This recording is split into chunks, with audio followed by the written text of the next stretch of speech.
Näin tehdään sian sorkkasolmu, eli clove hitch englanniksi, dubbelt halsslag på svenska. Tämän nopeasti tehtävän solmun kun osaat, niin ei tarvitse hävetä, kun saaristolainen laittaa sinut hoppilandkalleksi, eli hyppäämään laiturille ja laittamaan vene nopeasti pollariin kiinni. Tässä ei muuta tarvitse osata kuin tehdä tämmönen silmukka 2 kertaan, jossa köysi, joka tulee tuolta veneeltä, jää tohon päälle, silmukan päälle. Ja tämä laitetaan silmukka tohon pollarin päälle ympäri näin. Eli tältä näyttää ensimmäinen silmukka. Köysi menee veneelle tuolta päältä. Sitten vaan jatketaan ja tehdään toinen silmukka.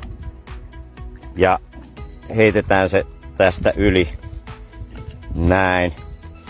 Ja jolloin nämä köydet jää ristiin ja menee eri suuntiin tässä pollarin kohdalla. Silloin tiedetään, että se on oikein tehty.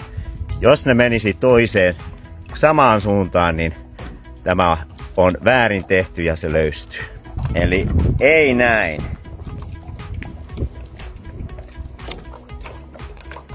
Eli näin. Näin on oikein. Jos laiturissa ei ole pollaria, vaan jonkunlainen umpinainen kaide, tämän saman solmun voi tehdä kaiteen ympäri näin. Tällä kertaa kuitenkaan ei voida tehdä mitään silmukoita, vaan tämä köysi pitää ujuttaa tuon kaiteen ympäri. Eli edelleen menee köysi veneelle tuosta päältä, mutta tällä kertaa ei tehdä silmukoita, koska sitä ei pysty ujuttamaan tämän yli. Joten köysi solmitaan niin, että ujutetaan tuo köyden pää tästä läpi.